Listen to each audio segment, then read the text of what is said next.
इंसानियत के दुश्मनों को एक संदेश, जिसकी तारीफ कर रहा पूरा देश।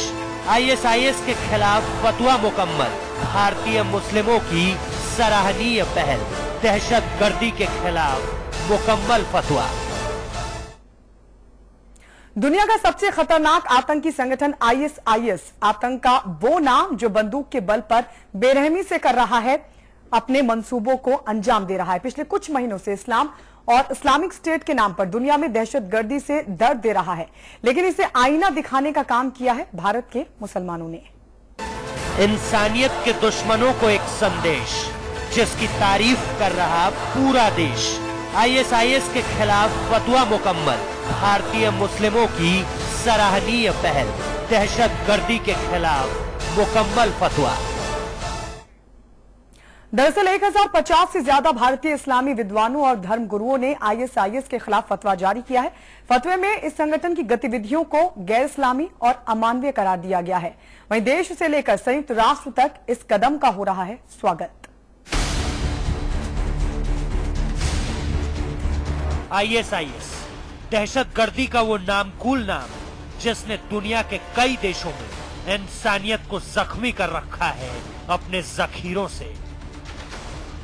मजहब के नाम का झंडा लहराकर लहूलुहान कर रहा है मानवता को। जंग के नाम पर जन्नत का संदेश देकर दुनिया के युवाओं को बहका रहा है आईएसआईएस।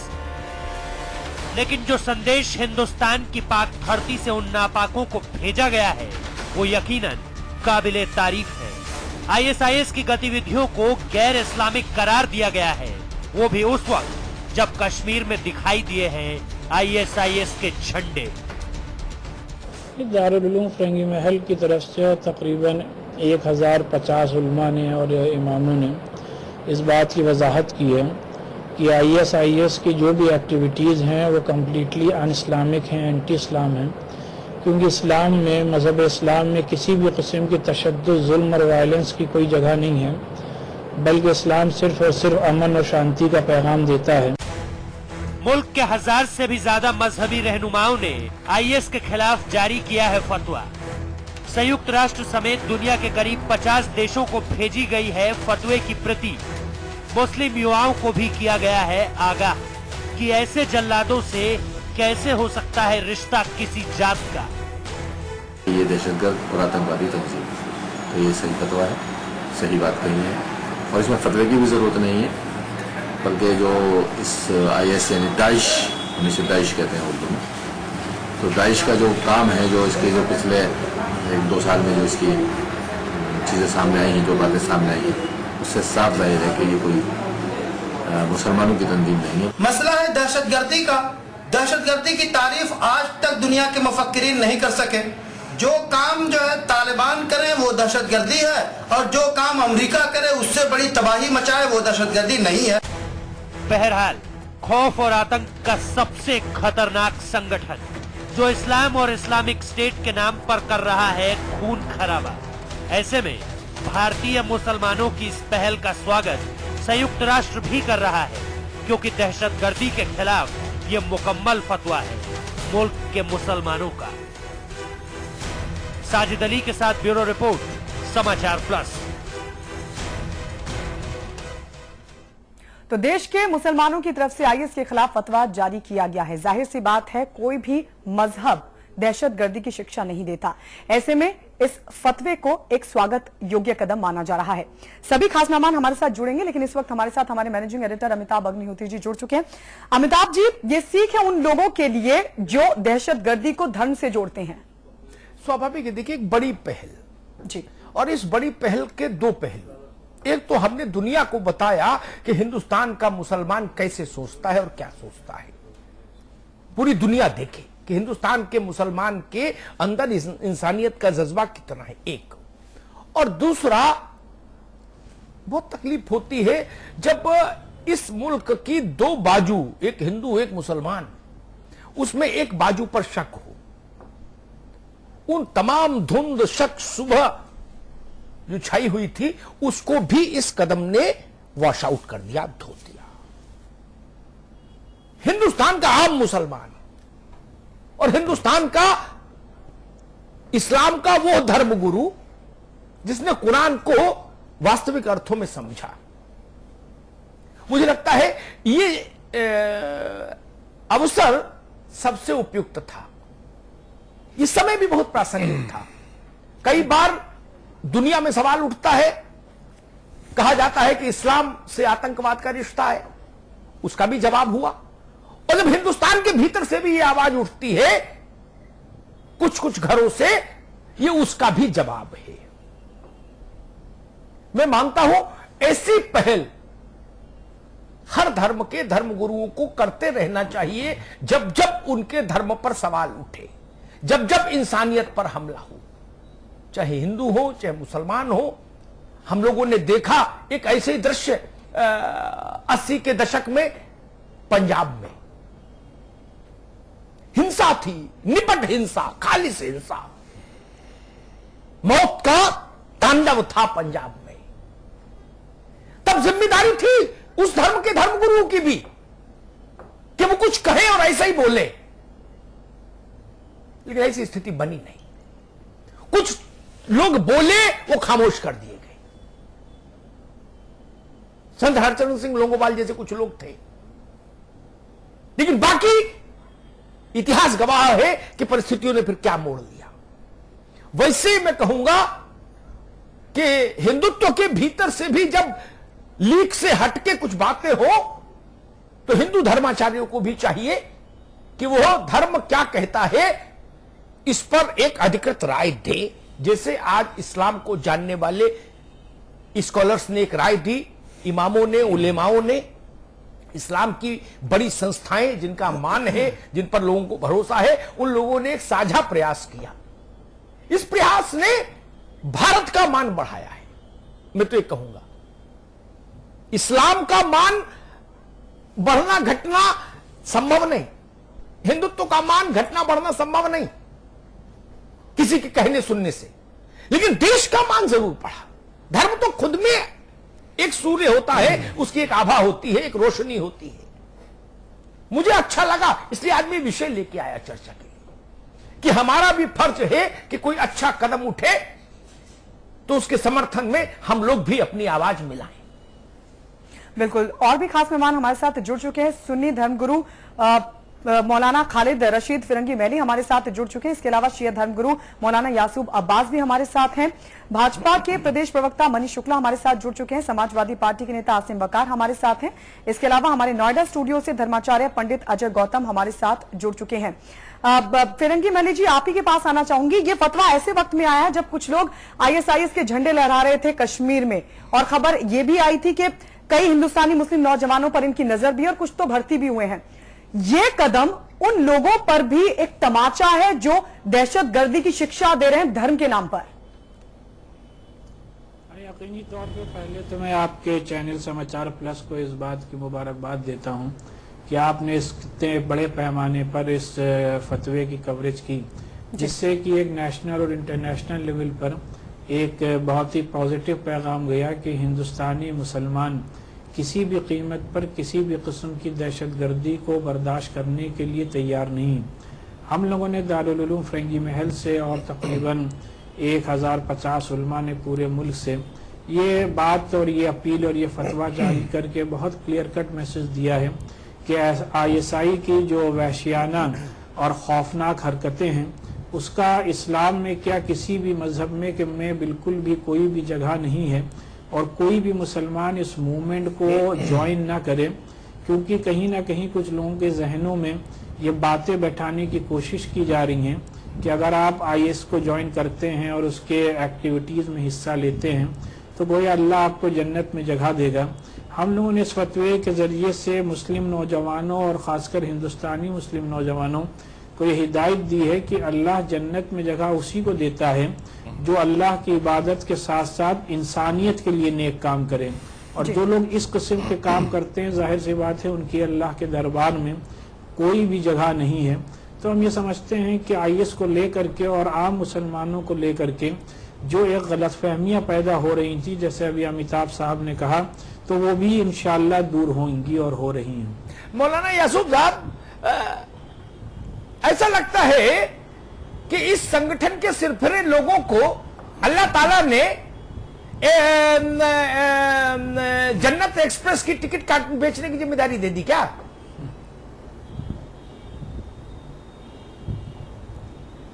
देखिए अमिताभ जी, जहां तक के मैं समझता हूं आईएस का दूर दूर तक इस्लाम से कोई ताल्लुक नहीं है। इनका चेहरा तो इस्लाम का जैसा है, दूर से आदमी देखेगा तो समझेगा कि यही इस्लाम के ठेकेदार हैं। और बहुत अच्छी पहल हुई है जो आईएस के खिलाफ हमारे शहर से फतवा जारी हुआ है, ये एक बहुत अच्छी पहल है। इसलिए कि आईएस जो है वो बात बात पर वो लोगों को जन्नत बांटने की जिम्मेदारी ले रखी है इन लोगों ने, और ऐसे मौलवियों ने कि तुम जिसको मारो बेखता को मारो, तुम जिसको बेगुनाह इंसानों को कत्ल करो तो तुम्हें जन्नत मिलेगी। और वो यूथ को बहुत तेजी से अपनी तरफ मोटिवेट कर रहे हैं, और यूथ बहुत तेजी से इनकी तरफ मुतासिर हो रहा है। इनके अंदर ऐसी कौन सी बात है कि पूरा यूथ इनकी तरफ बहुत तेजी से मुतासिर हो रहा है। आप देखिए कि हिंदुस्तान के अंदर दबे पैरों आईएस दाखिल हो चुकी है। अमिताभ जी, इससे इनकार नहीं किया जा सकता है। जी ठीक बात है। बार बार कश्मीर के अंदर आईएस का झंडा खुल के फहराया जा रहा है, और उसके अलावा भी कुछ लोग खामोशी के साथ बैठे हुए हैं, वो किसी वक्त का इंतजार कर रहे हैं। लिहाजा इस वक्त गवर्नमेंट ऑफ इंडिया को मैं बार बार ये बात कह रहा हूं कि बहुत एक्टिव रोल प्ले करने की जरूरत है, इसलिए कि हमारा मुल्क न टूटे, इंसानियत न टूटे। इसलिए अब्बास साहब, एक बात कहूं, खाली इस्लाम के ठेकेदार नहीं बल्कि यासूफ भाई एक बात कहूं आपसे, आपने कहा ये यूथ को कैसे अट्रैक्ट कर रहे हैं। मैंने अपने तजुर्बे से देखा कि अभी कोई नेक काम करने चलो तो 4 लोग जोड़ने मुश्किल हो जाते हैं, और लूटपाट का गैंग बनाओ तो 40 की जगह हो 400 की एप्लीकेशन आ जाती है 5 मिनट में। ये फितरत है, उनके पास भी लोग जा रहे हैं, कोई बड़ी बात नहीं, ये फितरत है। बिल्कुल। आखिर 5 दशक 6 दशक तक 50-60 साल तक चंबल में भर्ती होती रही ना, आदमियों की कमी तो कभी नहीं पड़ी चंबल में। 100 भरते थे, 200 भर्ती हो जाते थे चंबल में। बिल्कुल सही बात है। ये दहशतगर्दी का अपना मिजाज है, गलत काम में लोगों की अपनी रुचि है। लेकिन ये जो पहल हुई है, ये पहल हिंदुस्तान के मुसलमान के भीतर की सोच का एक आईना है, जो दुनिया के सामने जिसका मुजाहिरा हुआ। मनीष शुक्ला जी, टोपी लगाने वाला इस्लाम का प्रतिनिधि मान लिया जाए या तिलक लगाने वाला हिंदुत्व का प्रतिनिधि मान लिया जाए, शायद गलतियां वहीं से पैदा हो जाती हैं, क्योंकि फिर वो पूरे मजहब के एजेंट के तौर पर बोलने लगता है। नहीं,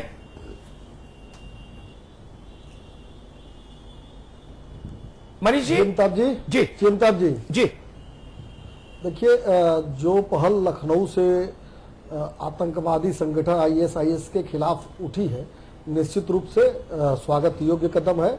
और जिस तरह से आईएस और विभिन्न आतंकवादी संगठन धर्म के नाम पर विधर्मी काम कर रहे थे, ये बात तो देखिए, चाहे जिसको अट्रैक्ट कर रहे थे नहीं कर रहे थे, ये तो जनरल सबको समझ में आ रही थी कि ये अपने किसी लक्ष्य को प्राप्त करने के लिए, अपना अधिकार जमाने के लिए, किसी देश और किसी भूभाग पर अधिकार जमाने के लिए धर्म का बेजा इस्तेमाल कर रहे थे। निश्चित रूप से हमारे देश से ये पहल उठी है, और इन लोगों ने 150 से अधिक देशों और यूएनओ में भेजा है। देश का भी सम्मान बढ़ा है, और कोई भी धर्मगुरु या कोई भी व्यक्ति जब आतंकवादियों के खिलाफ, देश तोड़ने वालों के खिलाफ, इंसानियत के खिलाफ काम करने वालों के खिलाफ कोई भी इस तरह की पहल करता है तो उसका स्वागत होना ही चाहिए। आसिम वकार साहब, और इसी तरीके से हम उन दहशतगर्दों के मंसूबों को नाकाम कर सकते हैं। अगर पूरा देश एकजुट हो जाए और आतंक के खिलाफ झंडा बुलंद हो, आतंक के समर्थन में नहीं, आतंक के खिलाफ झंडा बुलंद हो, तो फिर उनके मंसूबों को नाकाम किया जा सकता है। गायत्री शर्मा जी और जनाब अमिताभ भाई, सबसे पहले तो इस मुद्दे को अपने चैनल पर डिबेट का हिस्सा बनाने के लिए मैं आपको अपनी कौम की तरफ से और खुद दिल से मुबारकबाद देता हूं कि आपने कम से कम एक कौम के लिए धर्मगुरु बैठे हुए हैं वकार साहब। आपने जी नहीं, देखिए मैं भी मुसलमान हूं, बिल्कुल ठीक सुन लीजिएगा। मैं सबसे पहले एक बात कहना चाहता हूं कि जब तक के हमारी कौम के नौजवानों को या किसी भी कौम के नौजवानों को सही जानकारी नहीं दी जाएगी तब तक वो भटकते रहेंगे। ये सच्चाई है। मैंने आज से काफी साल पहले अपनी फेसबुक पर एक बात लिखी थी, जब चाइना पाकिस्तान की तरफ झुक रहा था तो मैंने कहा था अब लादेन गायब हो जाएंगे, ना उनकी लाश मिलेगी ना वो देखे जाएंगे, क्योंकि अब वक्त अमेरिका के लिए आ गया है लादेन का किस्सा खत्म करके एक नया अध्याय शुरू करने का। एक हीरो को हटाया जाएगा, दूसरा हीरो लाया जाएगा। ये मैं इसलिए कह रहा हूं कि अमेरिका की चालें हैं। एक किस्सा आपको सुना दूं। 1915 में एक जंग हुई थी अरब में, जो जराब में हुई थी, जिसमें जो हुकूमत थी शरीफ इब्न अली हुसैन शरीफ हुसैन इब्न अली की हुकूमत थी। उन्होंने वो जंग जीती थी। उसमें एक 24 जनवरी 1915 को जो लोग मरे थे उसमें एक विलियम हेनरी इरवाइन शेक्सपियर नाम का एक IAS ऑफिसर मारा गया था, जो ब्रिटिश हुकूमत का था और इब्ने सऊद को पॉलिटिकल एडवाइस देता था और उसकी फौज में रहकर मुसलमानों को वर्गलाता था रशीदी हुकूमत ओटोमान एम्पायर के खिलाफ। तो जब उसकी लाश मिली तो रशीदी हुकूमत ने उसकी लाश को मदीने के मेन गेट पर यह कहकर टांगा था कि देख लो, ये मुसलमान नहीं है, ये अंग्रेजों के पिट्ठू हैं, अंग्रेजों के साथ मिलकर मुसलमानों को बरकरार रहे हैं मुसलमानों की शक्ल में। ये मैंने किस्सा इसलिए सुनाया है कि जब तक हमको हकीकत मालूम नहीं होगी हम इसी तरह से धोखे में आते रहेंगे। मैंने इससे पहले भी एक चैनल पर कहा था, मैं आपको टेप दे दूंगा। IS, अलकायदा, तालिबान, ये जितने भी लोग हैं ये सब अमेरिका की बी टीमें हैं। इनका काम यह है कि ये मुसलमानों के नाम के ऊपर कुछ ऐसे काम करते हैं दुनिया में जिससे दूसरी कौमों में मुसलमानों के लिए नफरत बढ़े और लोग उनसे नफरत करना शुरू कर दें और अमेरिका अपना काम आसानी से करता रहे। बकार भाई इसमें मेरा थोड़ा सा सबमिशन अलहदा है। मैं एक सिद्धांत की बात मानता हूं कि फलाने के मनीष शुक्ला को असीम बकार ने बरगला दिया। अगर ये विषय मेरे पास आए तो मैं बकार साहब की गलती नहीं बताऊंगा, मैं कहूंगा मनीष जी की गलती है। उनके पास विवेक क्यों नहीं? ये आदमी को अपनी जड़ पर खुद खड़े रहना चाहिए, अपने आधार स्तंभ पर को खुद पकड़कर रखना चाहिए। हवा में झोपड़ी बार बार उड़ जाए तो छप्पर मजबूत रखना चाहिए। हवा तो चलेगी, हवा नहीं रुक सकती ना, अपना छप्पर मजबूत होना चाहिए। पंडित अजय गौतम जी अच्छी पहल है ना ये? देखिए साहब, शक सुबह है। देखिए पहल तो है, लेकिन ये पहल जैसे आपके प्रोग्राम का हेडर है मुकम्मल, ये मुकम्मल होता तो शायद मुझे ज्यादा खुशी होती। अच्छा क्यों नहीं है मुकम्मल भाई? मुकम्मल इसलिए होता कि IS का भी हिंदुस्तान में कोई एक कहने की बात है कि कुछ 125 करोड़ लोगों में 5-10 लोगों की कुछ कहते हैं इन्वॉल्वमेंट है, 125 करोड़ लोगों में भी नहीं है। अगर ये फतवा सिमी के खिलाफ नहीं, 125 करोड़ तो कभी नहीं हो सकते। सुनिए तो सही सर मैं ये कह रहा हूँ उसमें तो मौलाना यासूफ भी है, फिरंगी साहब भी है, असीम बकार भी है। अमिताभ साहब सुनिए तो सही, मैं क्या कह रहा हूँ। मैं ये कह रहा हूँ कि अगर ये फतवा इसमें सिमी का नाम भी होता तो मुझे बहुत खुशी होती, लश्कर तैयबा का होता तो मुझे बहुत खुशी होती, इसके अंदर हिजबुल मुजाहिदीन का होता तो बहुत खुशी होती, इसमें हर उस आदमी का नाम होता जो जुम्मे की नमाज के बाद पाकिस्तान का झंडा लहराता है तो मुझे बहुत खुशी होती। इसके अंदर अगर ये होता कि हिंदुओं की भावनाओं का ध्यान रखते हुए गो हत्या पे गोकशी बिल्कुल रुकनी चाहिए तो बहुत खुशी होती। हिंदुओं की लड़कियों के खिलाफ जो लव जिहाद चलता है, लव जिहाद के लिए जिसमें केरल के चीफ मिनिस्टर ने 2012 में ऑन रिकॉर्ड कहा कि 975 केस मेरी स्टेट के अंदर दर्ज हुए हैं ऑफिशियली, उसके लिए खिलाफ अगर फतवा जारी होता तो मुझे बहुत खुशी होती। ये जो चीज है एक IS जिसका हिंदुस्तान से कोई आज की तारीख में सीधा ना खतरा है ना कोई थ्रेट है, ये अगर ये देखिए साहब एक सीधी सी बात है बहलाने के लिए।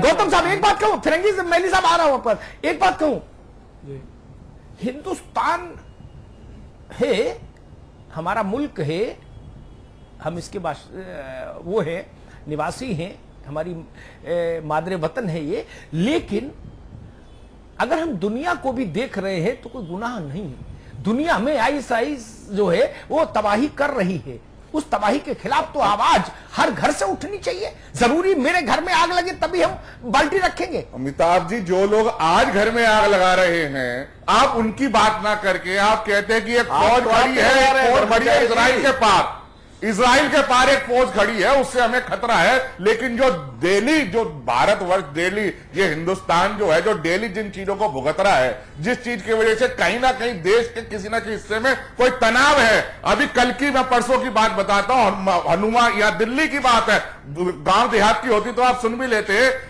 ये भलसवा के अंदर एक हनुमान मंदिर पे जहां हनुमान चालीसा का पाठ हो रहा था, वहां पे कुछ लोग आए और आकर उन्होंने जो औरतें बैठी थी उनका सर फाड़ दिया, किसी के कपड़े खींच लिया। एफआईआर दर्ज हुई है पुलिस स्टेशन भलसवा के अंदर, आप खुद पता कर सकते हैं। ये देश की राजधानी का हाल है। उनके खिलाफ जो आज एक डायरेक्ट थ्रेट है हमारे लिए, उसके लिए तो कोई फतवे की बात नहीं होती है। लेकिन आईएसआई जब आएगा हम उसको देख लेंगे। आईएसआई हमारे लिए खतरा नहीं है, हमारे लिए आज भी खतरा है सबसे बड़ा लव जिहाद। आज भी हमारे लिए खतरा की हत्या, गंगा की पवित्रता, हमारी मां बहनों की सुरक्षा हमारे लिए। एक मिनट फिरंगी मेली साहब जी, मैं एक बात एक मिनट रुकिए। मैं फिरंगी मेली साहब के मुताबिक 2012 में गिरफ्तार हुआ है। रुकिए भाई, अभी रुकिए। फिरंगी मेली साहब, आप कुछ कहना चाह रहे थे अजय गौतम जी की बात पर? नहीं, मैं इनसे ये बात अर्ज करना चाह रहा था कि मोहब्बत को जो है वो मजहब और सियासत के बाउंड्रीज में ना, के शिकंजे में ना जकड़ा जाए। लव जिहाद का मुद्दा किन लोगों ने छेड़ा और किस पर्पस से छेड़ा वो आप लोगों को मालूम है। उस सिलसिले में यूपी में एक भी केस दर्ज नहीं हुआ और जो तहकीक हुई उसमें कौन लोग कसूरवार निकले वो भी आपको मालूम है। जहां तक हिंदुस्तान में दहशतगर्दी का ताल्लुक है तो आपके इल्म में ये बात होनी चाहिए कि हमारे इसी शहर लखनऊ से सन 2008 में दारुल फिरंगी महली की तरफ से सबसे पहले फतवा दिया गया और आपके इसी शहर लखनऊ में हम लोगों ने सबसे पहला नेशनल कन्वेंशन अगेंस्ट टेररिज्म किया, जिसमें कि मुल्क भर के जितनी भी बड़ी बड़ी मुसलमानों की तंजीमें हैं सब शामिल हुई और सबने मिल करके एक साथ आतंकवाद के खिलाफ आवाज उठाई। जिन लोगों ने आईएस का झंडा कश्मीर में लहराया उन लोगों की हम लोगों ने मजम्मत की। जो कुछ भी कश्मीर में हो रहा है, अगर कोई शख्स इंडिया के अगेंस्ट कोई कर रहा है तो आप देखेंगे कश्मीर के बाहर किसी भी एक मुसलमान ने उन लोगों की तहरीक को सपोर्ट नहीं किया। और जो कुछ भी पाकिस्तान इंडिया के अगेंस्ट करता है, जाहिर सी बात है ये हमारा मुल्क है, उसकी हम लोग भरपूर मजम्मत भी करते हैं और आप टीवी चैनल्स पे देखते भी होंगे। इस वजह से मुसलमानों पर इस तरीके के इल्जाम लगाना और हिंदुस्तानी मुसलमानों पर इस तरीके के बेबुनियाद इल्जाम लगाना हम समझते हैं कि अफसोसनाक है। मौलाना यासूब, अमिताभ भाई हमारी पीड़ा है। अमिताभ भाई हमारी पीड़ा है कि राजधानी के अजय जी तो हमारी माँ बहनों का सर फोड़ दिए जाते हैं। मौलाना यासूब, देश की राजधानी से 35 किलोमीटर दूर यहाँ बहादुर ये बल्लभगढ़ के पास के अंदर आपको वीडियो में दे देता हूँ कि सिर्फ इस वजह से क्योंकि रमजान चल रहा है लाउड स्पीकर हमारे उतरवा दिए जाते हैं और घर मंदिर अगर खुला है तो आके उसके अंदर भीड़ पथराव करके जाती है। तो मुझे बताइए मोहब्बत पथराव की भी निंदा, पत्थर मस्जिद पे चले तो भी निंदा, मंदिर पे चले तो भी निंदा, गिरजा घर पर कोई मारे तो भी निंदा, चर्च पर कोई फेंके तो भी निंदा, सबकी निंदा है भाई। मौलाना यासूब साहब जी। मौलाना यासूब साहब, जब नहीं मजम्मत करते हैं तो भी सवाल उठती है एक तबके की तरफ से, एक समुदाय की तरफ से कि भाई इस बात की मजम्मत नहीं की गई, आतंक के खिलाफ कोई फतवा जारी नहीं किया, अब किया है उस पर भी प्रॉब्लम है। अजय गौतम को नहीं, देखिए जहां तक के मैं समझता हूं, मैं मजम्मत करता हूं आईएस की भी, मैं मजम्मत करता हूं सीमी की भी, मैं मजम्मत करता हूं लश्कर तैयबा की भी, मैं मजम्मत करता हूं सिपाही साहबा की भी। ये तमाम तंजीमें जो आतंकवादी तंजीमें हैं, इसलिए कि इस्लाम का, अमिताभ जी, अजय गौतम जी आप इसको सुनिए, आतंकवाद से कोई ताल्लुक नहीं है। इस्लाम मजहब जो है वो ये कहता है कि जिसने एक इंसान की जान ली उसने पूरी इंसानियत की जान ली, जिसने एक इंसान को बचाया उसने पूरी इंसानियत को बचाया। गौतम जी, इस्लाम तो ये बात कर रहा है कि जिसने एक इंसान की जान ली उसने पूरी इंसानियत की जान ली, जिसने एक इंसान की जिंदगी बचाई उसने पूरी इंसानियत की जिंदगी बचाई। तो सवाल यह है कि हम सिमी की भी मरम्मत करते हैं, हम औरंगजेब की भी मरम्मत करते हैं, हम अकबर और बाबर और मुगल अंपायर की भी मरम्मत करते हैं। जितना आप कह रहे हैं मैं उससे आगे बढ़ के बोलता हूं। और गौतम जी और सुनिए, जो आपको उम्मीद नहीं होगी किसी मुसलमान से, कि आतंकवाद के अंदर जितना भी आज दुनिया में आतंकवाद पनप रहा है, इसके अंदर सऊदी अरब की फंडिंग है। गौतम जी शायद ये आप ना बोल पाए, आप हिंदू होके, नहीं, मैं मुसलमान हूँ, और इसके अंदर सऊदी अरब की फंडिंग है और पाकिस्तान की आर्मी है। ये दोनों जो हैं मिलकर पूरी दुनिया में दहशतगर्दी फैला रहे हैं। इस्लाम के नाम के ऊपर जितनी दहशतगर्दी आज मुसलमानों का चेहरा दिखा के फैलाई जा रही है, क्या बात है कि आज हमें डिबेट करना पड़ी कि साहब आइए, ये बहुत अच्छी पहल की गई लखनऊ से, जो ISIS के ऊपर एक फतवा जारी किया गया। आपको इसका स्वागत करना चाहिए, इसका वेलकम करना चाहिए है आपको, कि कम से कम आपके शहर से एक आवाज ठीक है मौलाना साहब, ठीक है, फिर आइए ब्रेक पे जाना है, ब्रेक पे जाना है जल्दी। अजय गौतम जी, जितनों की मजम्मत आपने मांगी थी उनसे आगे जाके उतनों की तो की उनसे आगे जाके 4 की और कर स्वागत है उस बात का, मजम्मत की जरूरत तो नहीं ना। बिल्कुल कहना चाह रहा था जी कि जो धर्माचार्य जी बैठे हुए हैं, पंडित अजय गौतम जी, जी साहब बताएं, इनसे मैं स्पेशली मुखातिब होना चाहता हूं कि देखिए, सिर्फ ISIS नहीं, हमारी कौम लश्कर, हिजबुल, तालिबान, अलकायदा, ISIS और जितने नाम लेना भूल गया, जैसे JKLF, हुर्रियत सब मिला लीजिए, हम इन सब की मुखालफत करते हैं और इनके कामों की मुखालफत करते हैं और हम लोग इन पर प्रतिबंध की बात करते हैं। अब थोड़े से देशभक्त आप भी बन जाइए।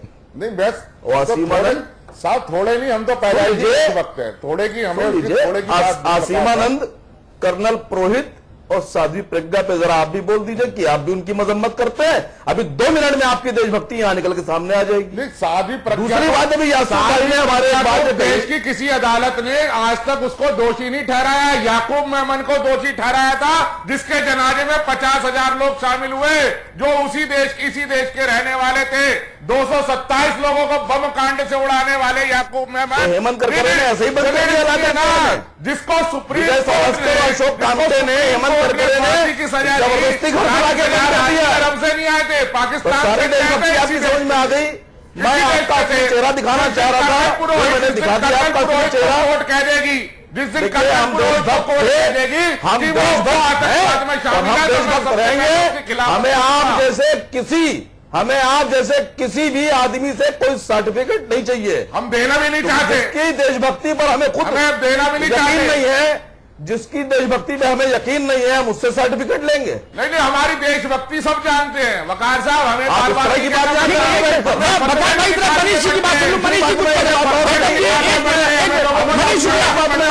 अमिताभ जी एक बात यहाँ कहना चाहता हूँ, बीच में मनीष शुक्ला से एक बात सुन लो, फिर आपके पास मामला दूसरा, फिर आता हूँ आपके पास, फिर आता हूँ। मनीष शुक्ला जी कुछ कहना चाह रहे? देखिए अमिताभ जी, चर्चा की शुरुआत में बहस ठीक दिशा में चल रही थी, हम सबने खराब किसने की मनीष भाई, ये बता दीजिएगा। मैंने अजय जी क्षमा करिएगा, इस पहल की कोई भी ऐसी पहल, मैंने कहा ISIS से ही शुरू हुई हो, लश्कर तोयबा तक गई नहीं गई उसकी नहीं, लेकिन पहल थी इसलिए उसका स्वागत किया गया। लेकिन एज ए मुसलमान, मैं आसिफ वकार साहब की बात से, चूंकि वो समाजवादी पार्टी से बिलोंग करते हैं, मैं डिफर करता हूं। इसलिए डिफर करता हूं कि आसिफ साहब, मैं बताना चाहता हूं, अजय गौतम जी के बारे में तो आप पता नहीं कितना जानते कि नहीं जानते, मैं भी बहुत नहीं जानता हूं, लेकिन समाजवादी पार्टी की सरकार का आतंकवाद, आतंकवादियों के प्रति क्या रवैया है, ये बताने की जरूरत नहीं है। माननीय उच्च न्यायालय का एक उदाहरण 1 मिनट में बता दूं, आप ही की सरकार के लिए माननीय उच्च न्यायालय हाईकोर्ट ने कहा कि आपका बस चले तो इन आतंकवादियों को परमवीर चक्र आप दोगे। ऐसे दल के आप नेता हो, आप अपने गिरेबान में भी झांको अजय गौतम जी के ऊपर उंगली उठाने के पहले। नहीं, जिनको देश आतंकवादी की बात कर रहे हो, उनको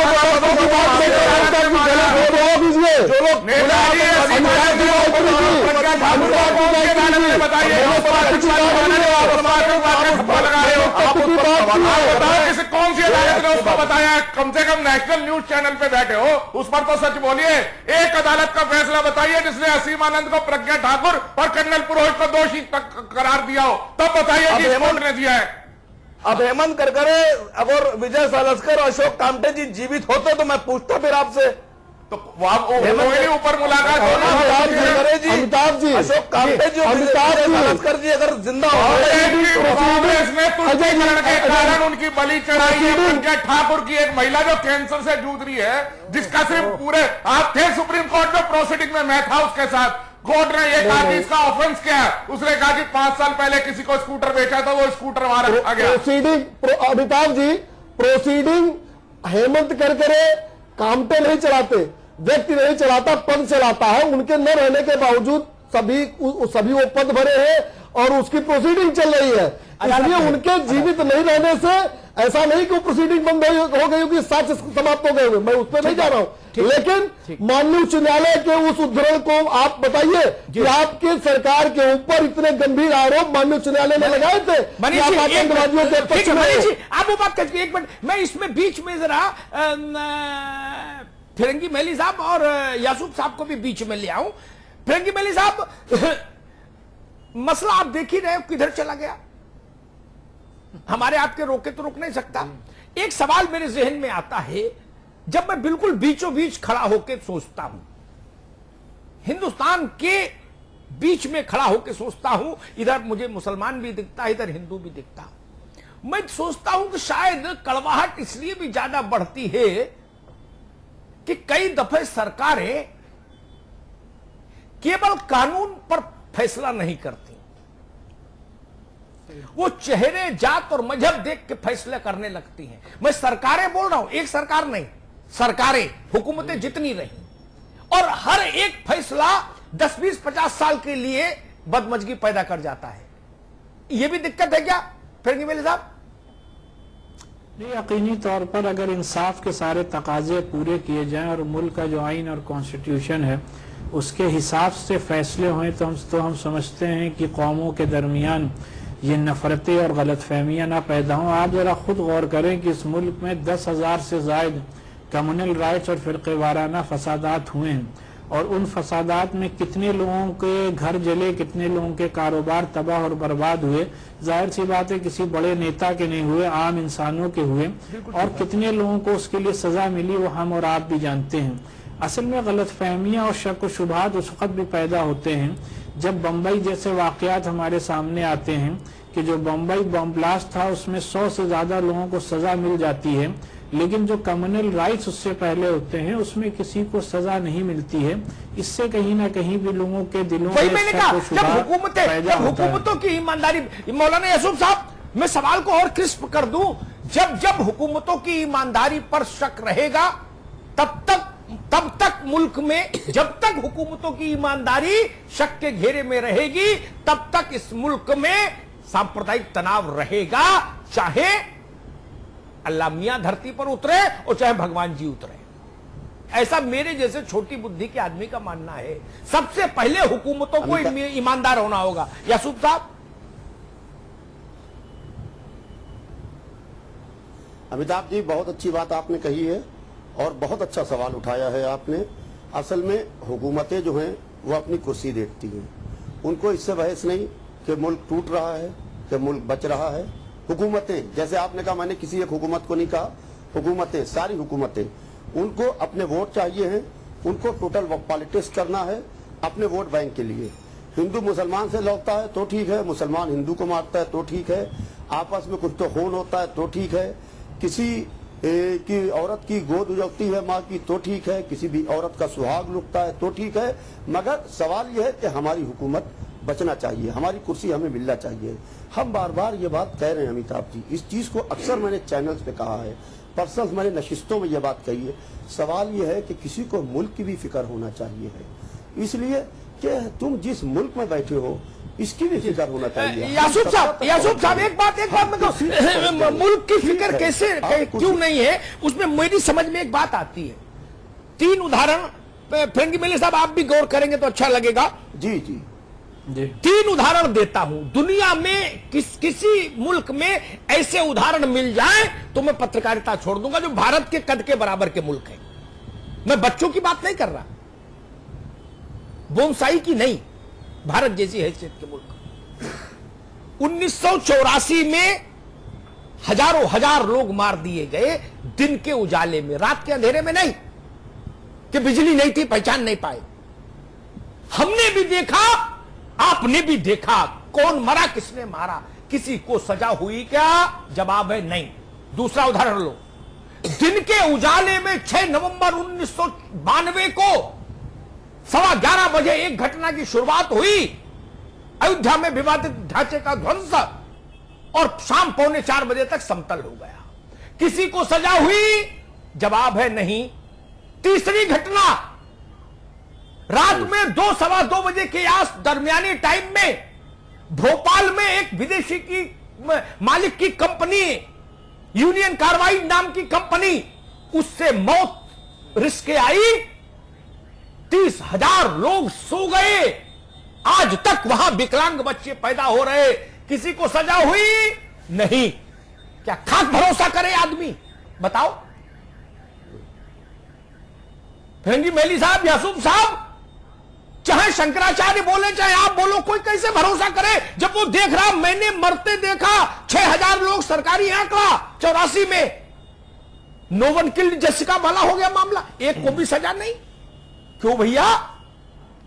हाशिम छोड़ो, हाशिमपुरा, दुनिया ने देखा इतने लोग मर गए। मैं मजहब की बात ही नहीं करता, वो मुसलमान थे, हिंदू थे ना, आदमी थे हिंदुस्तान के, मर गए, अदालत को मिला ही नहीं कोई मारने वाला, अपने आप मर गए। ये मजाक क्यों हो रहा है हिंदुस्तान में? फिरंगी मेली साहब,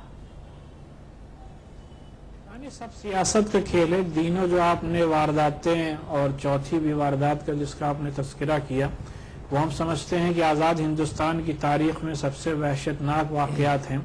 और ये हकीकत है कि भोपाल में आज तक बच्चे जो हैं वो अपाहिज पैदा हो रहे हैं। उसका कौन जिम्मेदार है? उसके वही लोग, वही हुकूमतें जिम्मेदार हैं जिनके ऊपर इस जिम्मेदारी आयत होती थी कि वो उन लोगों को सज़ा दिलवाते जो लोग उसके लिए कसूरवार थे। ना चाहिए कि उसके मालिक को पूरी आज़ादी के साथ रात के अंधेरे में मुल्क के बाहर भेज दिया गया। और जिन लोगों ने बाबरी मस्जिद को शहीद किया था, उनमें से भी आज तक किसी को कोई भी सज़ा नहीं मिली।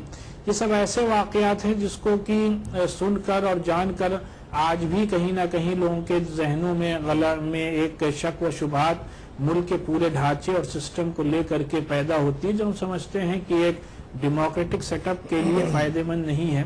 इसीलिए बात कही जाती है कि तमाम मज़ाहिब के लोगों को साथ में मिलकर बैठ करके जब तक पूरी यूनिटी के साथ आगे नहीं बढ़ेंगे, तब तक इस किस्म के वाक़यात होते रहेंगे और उसमें किसी को भी सजा नहीं होगी। ठीक, इसके लिए जो भी यासूब साहब एक जल्दी से कमेंट कीजिए, फिर मैं बाकी अपने मित्रों के पास जाऊंगा। मेरी अपनी राय बनती कि हिंदुस्तान का आम आदमी, चाहे वो हिंदू हो चाहे मुसलमान हो, वो भला है, लेकिन जब तक हुकूमतें बेईमान रहेंगी, भला आदमी कुछ नहीं कर पाएगा। अब्बास साहब। बिल्कुल अमिताभ जी, बिल्कुल सही बात है। हुकूमतों के ऊपर से लोगों का एतमाद उठता चला जा रहा है, क्योंकि इसके अंदर जो शख्स कसूरवार है उसे सजा नहीं मिल रही है, और जो बेकसूर है वही गरीब मारा जा रहा है। लिहाजा ये बहुत अच्छा सवाल आपने उठाया है, और इसके अंदर आज तक लोगों का एतमाद इसीलिए उठता चला जा रहा है। और आदमी ट्राई करता है, चलो देखिए ये हमारे लिए बेहतर होगा, ये हमारे लिए बेहतर होगा, ये हमारे लिए बेहतर होगा, और बेहतर से बेहतर तर्ज की तरफ लोग बढ़ रहे हैं, मगर हर कदम पर उनको ठोकर ही मिलती है। ठीक है मनीष भाई, ये 3 मामले ऐसे हैं जो हिंदुस्तान के माथे पर कलंक है, जिनमें कोई किसी को सजा नहीं हुई, और तीनों घटनाएं बड़ी, तीनों घटनाओं ने भारत को आहत किया, तीनों में भारी कैजुअलिटी हुई, सजा नहीं मिली। सज्जन कुमार टाइटलर अभी भी मौज ले रहे हैं। जब वो तारीख पर आते हैं, सैकड़ों हजारों से छाती पीटते हैं 30 हजारी के बाहर, दिल्ली हाई कोर्ट के बाहर, किसी को सजा नहीं हुई। क्या सिख नहीं मरा इस देश में? मरा ना, देवदूत मार गए उसको, सजा कहां है? फिर यकीन कैसे हो हुकूमतों पर? मनीष भाई, ये निश्चित रूप से जो लोग भी जहां भी गैर कानूनी काम में लिप्त हो, उनको सजा भी मिलनी चाहिए। और जिस तरीके से ISIS के ऊपर फतवा जारी हुआ है, सभी धर्मगुरुओं को, सभी धर्मों के धर्मगुरुओं को, जब उनको लगे कि उनके धर्म के लोग धर्म के नाम पर बरगला रहे लोगों को, समाज देश को तोड़ने का काम कर रहे हैं और इंसानियत के विरुद्ध काम कर रहे हैं, तो उनको आगे आना चाहिए। इसीलिए धर्मगुरुओं की इज्जत है, इसीलिए उनका मान सम्मान रहा है। और ये निश्चित रूप से फिर वो चाहे जिस धर्म का हो, उसको इस तरह की कदम उठाने चाहिए। बकार भाई, एक लाइन गौतम साहब आप कह रहे हो, एक लाइन इसमें और जोड़ दो। मैंने जो 4 मुकदमे बताए, 4 कांड, अयोध्या, भोपाल, सिख नरसंहार और हाशिमपुरा, इसमें एक और जोड़ दें, आतंकवादी गतिविधियों में लिप्त ही आरोपी नहीं, जिनके खिलाफ ट्रायल में चार्जशीट मंजूर हो गई अदालत के द्वारा, आदमी के द्वारा नहीं, अदालत के द्वारा, उनको छोड़ना। जब तक हुकूमतें ये 5 तरह के काम करती रहेंगी, तब तक अमन चैन कैसे होगा? अमिताभ जी, सबसे पहले तो मैं एक बात कहूं कि ये जो फतवा आया है ISIS के खिलाफ, मैं समझता हूं कि ये बहुत देर से और बहुत शानदार और बहुत अच्छा कदम है, सब स्वागत करें। और इस तरह का मैं समझता हूं फतवे बाकी जो संगठन चल रहे हैं उनके लिए भी आना चाहिए। ये मेरी मांग है जनाब खालिद भाई से, जनाब यासूफ भाई से। दूसरी बात, जिस तरह अभी आपने घटनाएं बताई थी, उसमें मैं एक घटना का जिक्र और कर दूं साथ में। तहलका.com ने एक स्पाई कैमरे से वीडियो बनाया गुजरात के बाबू बजरंगी का, जिसमें बाबू बजरंगी खुद कन्फेशन कर रहा है और उसने ये बताया है कि उसने कैसे कैसे 100-150 लोगों को जिंदा जलाया, कैसे उसने गृह मंत्री को फोन किया, किस तरह से उसको जमानत मिली, और उसने यहाँ तक जोड़ लेते हैं, उसको भी जोड़ लेते हैं। भैया सर सुन लीजिए, आप गुजरात तक गए, मैं भागलपुर तक जोड़ दूंगा। एक बार फांसी नहीं, 5 बार फांसी होना चाहिए। आसिफ भाई, समय कम है। अजय जी एक मिनट, आ गई बात। एक मिनट, आपकी बात में मैं और आगे चला जाऊं अपनी स्मरण शक्ति से। भागलपुर, भिवंडी, मलयाना, ये भी जोड़, साबरमती, और ऐसे जाऊंगा तो जवाहरलाल जी से आज तक बहुत सारे मुकदमे जोड़ दूंगा। लेकिन सारी बातें, मैं सारी विषयों पर न्याय मांगता हूं। हुकूमतें को बेईमान नहीं होना चाहिए, हुकूमतों को आंख पे पट्टी नहीं बांधनी चाहिए। चाहे हिंदू का मसला हो, मुसलमान का मसला हो, सिख हो, ईसाई हो, जो गलती करे उसको दंड मिलना चाहिए। वो टोपी पहने या तिलक लगाए, इससे क्या फर्क पड़ता है? अजय जी क्या कह रहे थे भैया? मैं आपसे, देखिए, बड़ी आपने कहा कि हिंदुस्तान के अंदर में पूरे जो दुनिया है, हमारा जो ग्लोब है, उसमें कोई एक देश ऐसा बता दीजिए जहां 80 से 85% जनता चाहती हो अयोध्या में उनके भगवान का, राम का मंदिर बने और ना बन पाया। वो अदालत का मामला है, अमिताभ जी। और 6 दिसंबर आपने कहा भोपाल में हुआ, मैं तो गैस भी बता देता हूं, मिथाइल आइसोसाइनाइड थी, जिससे 30,000 लोग मारे गए। 6 दिसंबर को जो हुआ वो आपके लिए कलंक हो सकता है, मेरे लिए गर्व है, क्योंकि गोपाल विशारद का इलाहाबाद हाईकोर्ट का फैसला मैंने पूरा पढ़ा है। उसमें कहीं नहीं लिखा कि पूरे बाबर कभी भी अयोध्या के अंदर गया। जब अब बाबर वहां गया ही नहीं तो उसकी मस्जिद किसने बना दी? मीर कासिम का जिक्र उसके अंदर आता है कि मीर कासिम का भी कोई रोल नहीं था। तो मुझे बताइए, जब बाबर गया नहीं तो बाबर की मस्जिद में बनाई किसने? बाबर की गोपाल। दूसरी बात यह है कि अगर मुझे अपने देश के अंदर मेरे भगवान राम का मंदिर बनाने की अगर आज्ञा नहीं मिलेगी तो जो होगा वो कलंक नहीं है, वो गर्व होगा। मस्जिद की शहीद हुई है, इसके लिए मैं आपका कंडम करता हूं। मैं आपकी बात आप करिए मित्र, मैं तो आपको नहीं कह रहा, आप जो मर्जी कहिए, मैं आपको बिल्कुल रोकूंगा। जिसे आप कहते हो मस्जिद शहीद होना, मैं कहता हूं मैंने अपने घर की रक्षा की। नहीं गौतम जी, आप इस चीज को वापस लीजिए। देखिए, मस्जिद अल्लाह का घर है। मैं कह रहा हूँ बताइए अल्लाह के घर के बारे में, ये नमाज पढ़ी जानी चाहिए, नमाज तो पढ़ी नहीं जाती थी, दूसरे तो नमाज तो पढ़ी जाती थी। एक रिकॉर्ड पे अवेलेबल करा दीजिए कि वहाँ नमाज पढ़ी गई। आज उसी के कारण हमारे 85 करोड़ लोगों के राह में के कारण ये आप कैसी बात कर रहे हैं? ठीक है, अजय गौतम जी आपकी बात आ गई, वक्त हो रहा है, माफ कीजिए, वक्त हो रहा है का काम किया जा रहा है। जी फिरंगी वाली जी, अमिताभ जी संपादक टिप्पणी। देखिए, पहले तो मैं बाबरी मस्जिद के मसले पर एक बात कहूं। अजय जी, एक बात को बहुत धैर्य से सुनिएगा, बड़ी नाजुक बातें हैं और नाजुक बातें धैर्य से नहीं सुनते तो फिर वो गलत अर्थ देती हैं। बहुत धैर्य से सुनना होगा। एक पत्रकार के नाते मैंने अयोध्या के पूरे आंदोलन को बहुत नजदीक से देखा है। तमाम गोपनीय फैसलों का गवाह भी रहा हूं और लिब्राहन में भी पेशी हुई थी 2 बार, वहां भी गवाह था। एक बात कहूं, वो मस्जिद थी या रामलला का जन्म स्थान,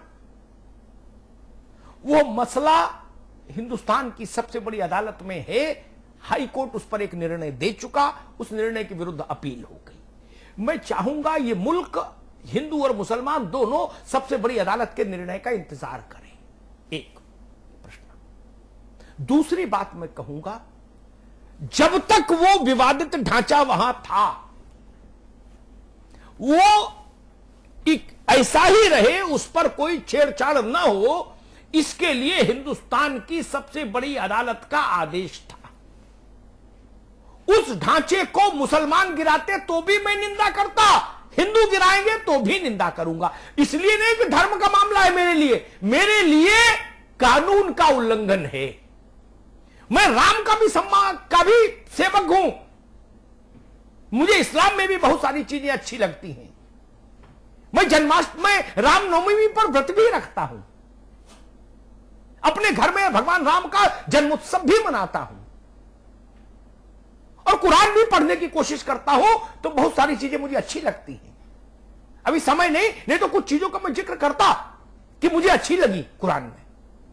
लेकिन ये मेरे लिए उतना ही मामला है, एक डिस्प्यूटेड साइट को आपने अदालत के निर्णय के विरुद्ध कैसे ढा दिया। बस इतना सा अपराध है, इस अपराध की सजा मिलनी चाहिए। उसका नाम बाबरी मस्जिद कहो, राम जन्मभूमि कहो, विवादित ढांचा कहो, जो मन आए सो कहो, सीता की रसोई कहो, चाहे लक्ष्मण का चौतरा कहो, आपकी मर्जी। बात दूसरी हो रही थी। पहली बात तो इस पहल का मुक्त कंठ से स्वागत होना चाहिए। बहुत अच्छी बात कही यासूब साहब ने। जितने सवाल, जितने संगठनों के नाम हमारे मित्र अजय जी ने लिए, उन्होंने उससे 4 ज्यादा जोड़ दिए, फिर बाद में असीम बकार ने भी जोड़ दिया। स्वागत भी किया उसका, कोई झंझट नहीं। मैं फिर कह रहा हूं, हिंदुस्तान के आम आदमी पे भरोसा रखिए। हिंदुस्तान का आम आदमी 100% हीरा है, 100 टन हीरा है, खरा हीरा है। उसमें कोई लोच नहीं, कोई कमी नहीं, चाहे हिंदू हो चाहे मुसलमान है। अगर ये ऐसा नहीं होता तो इकबाल क्यों कहते कि कुछ बात है कि हस्ती मिटती नहीं हमारी। कुछ बात है, ये बात वही है। मैंने खोजा कौन सी बात है जो हस्ती नहीं मिटती, जो अल्लामा इकबाल जिसकी ओर इशारा कर रहे हैं। तो मैंने 25 साल के अपने जीवन में, करियर में पाया, देश घूम के, यहां का आम आदमी उदार है, ईमानदार है। वाजपेयी कहा करते थे कि इस देश के खून में सद्भाव है, खून में। अब पूरा खून तो फेंक नहीं सकते। हालांकि बीच बीच में लोग इंजेक्शन लगा के खून गंदा करने की कोशिश करते हैं, इधर के भी उधर के भी, दोनों पार्टियों के लोग। लेकिन फिर भी 6 से 8 लीटर खून होता है आदमी में, ये 10-20 ग्राम गलत खून भेज देते, उससे बवाल मच जाता है। लेकिन वैसे ठीक है। लेकिन जो बात मैंने फिरंगी मेली साहब से कही, यासूब साहब से कही, हुकूमतें बेईमान हो जाए तो वो कुछ कर पाए नहीं कर पाए, इतना तो जान लो फिरंगी मेली साहब, यासूब साहब, अमन तो नहीं रहने देंगी। बेईमान हुकूमतें अमन के लिए सबसे बड़ा खतरा है।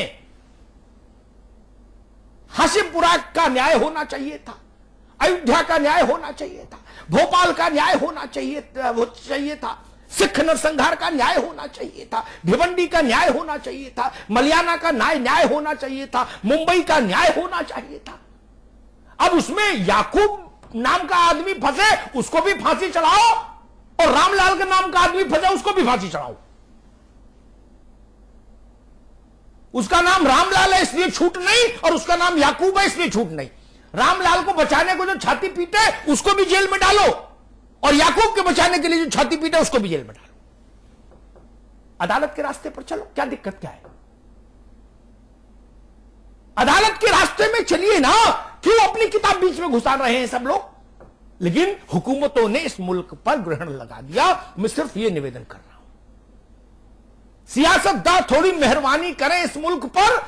मुल्क खराब नहीं है, मुल्क अच्छा है, इसकी तासीर अच्छी है, लोग अच्छे हैं, लेकिन भूतपूर्व सियासतदान, वर्तमान सियासतदान और भावी सियासतदान जिनके मन में सपना है कि मैं भी एमएलए एमपी कुछ हो जाऊं, वो लोग चैन से रहने नहीं देते मुल्क को।